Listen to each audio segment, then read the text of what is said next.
Hello students, last time हमने किया था मैट्रिसेस ऑपरेशंस। उसमें से एक बच्चे का डाउट है विद क्वेश्चन नंबर 19।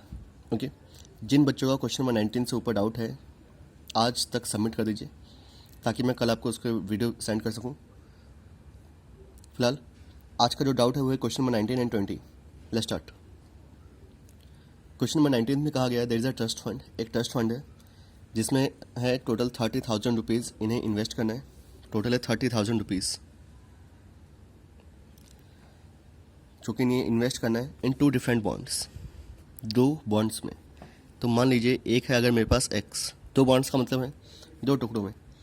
30,000 को आपको 2 टुकड़ों में इन्वेस्ट करना है, यानी कि अगर 30,000 में से एक है 10,000 तो बचा हुआ कितना होगा 30,000 minus 10,000 that is 20,000।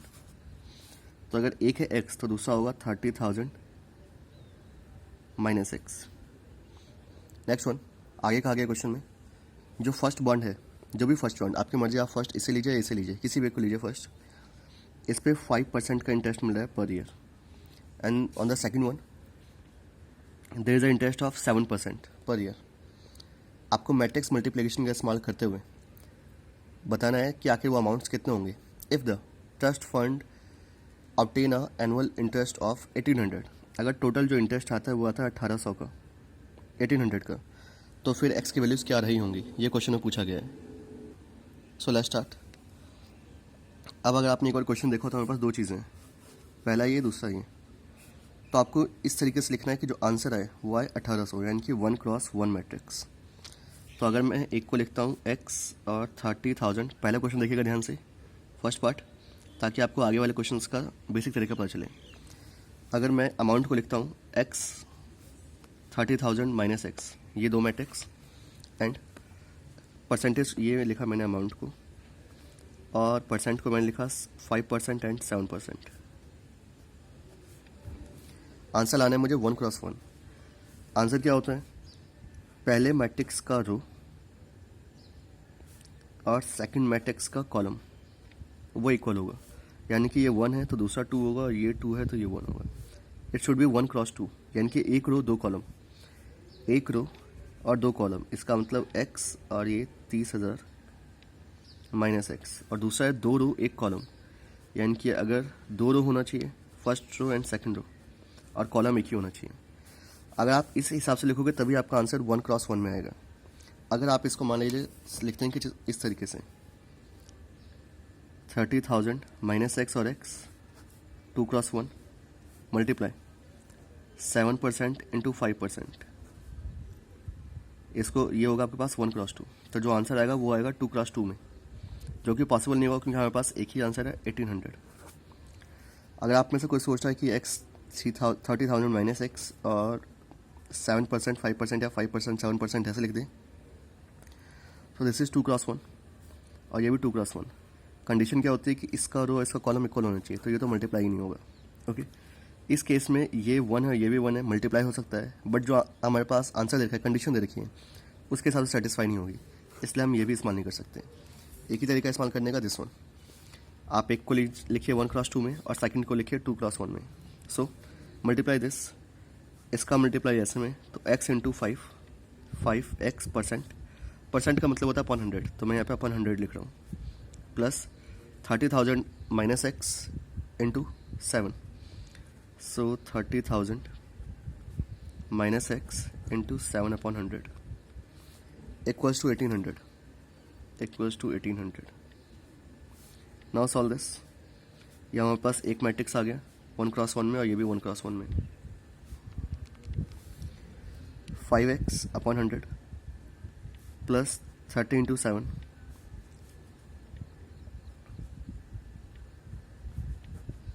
Upon 100 minus 7x/100 equal to 1800। Now that's the equation, solve the equation. अगर मैं इक्वेशन को आगे सॉल्व करूँ तो ये आएगा कुछ 5x minus 7x that is minus 2x/100 plus 2 0 से 2 0 2100 इक्वल टू 1800। इधर माइनस में इधर प्लस में, और 2100 माइनस 1800 300 इक्वल्स टू 2x/100। 2 से इसको काटा 15 150 into 100 So this is 15,000 equal to x. It means the first bond is of 15,000 and the second bond था 30,000 minus x, तो वो भी 30,000 minus 15,000 कितना आएगा 15,000. So the answer are 15,000 and 15,000. That's answer. इसी का सेकंड पार्ट है. सेकंड पार्ट हमारे पास कि जो एनुअल इंटरेस्ट आया है वो 1800 ना होकर 2700 है. 2700 सेम वैसा ही बट यहाँ पे 2700. Solve this, you got the answer again. Okay, just simply solve करना है. एक और चीज़ जो सॉल्व करने वाला पार्ट है, जैसे कि वहाँ पे हमारे पास LHS में आया था -2x/100 प्लस 2100. ओके, 2100 आया था, तो सेम यहाँ भी वैसे का वैसे ही आएगा, बट वहाँ पे 1800 था तो यहाँ पे 2700 है. जस्ट चेक, मैं को चेक करता हूँ. आई थिंक ये 2000 है. Okay, that's a 2000, not 2700, that's a 2000. Okay, ये क्वेश्चन LHS वैसे का वैसे आएगा, बस RHS में हल्का सा अंतर है. सो ये इधर, so 1000 equals to 100 equals to 2x/100. ये आपने काटा 50, तो फर्स्ट वन इज़ 5000. अगर एक बॉन्ड है 5000 का तो दूसरा होगा 25,000 का. 30,000 माइनस x वाला पार्ट. That's answer. एक और क्वेश्चन इसी का. The book shop of a particular school has 10 dozen chemistry books. 10 dozen. Okay, dozen है तो आप इसको नंबर ऑफ बुक्स में कर लीजिए. So 10 dozen means 120 chemistry, 8 dozen physics and 10 dozen of eco. Their selling prices are 80, 60 and 40. Find total amount. आपको total amount find करना है, तो जो टोटल अमाउंट होगा वो तो सिंगल वैल्यू होगी, यानी कि 1x1 में होगा. यानी कि मुझे जो आंसर लिखना है ये है 3 वाले, यानी कि अगर एक होगा 1x3 तो दूसरा होगा 3x1, ताकि फाइनल आंसर सेम आए 1x1 में, और ये दोनों मैच करने चाहिए. तो 1x3 का मतलब है 1 रो 3 कॉलम, तो 1 रो और 3 कॉलम. 1 row and 3 columns. एक ही रो है बट 3 कॉलम है. Multiply 3 row 1 column, 80, 60, 40. Multiply this 120 into 80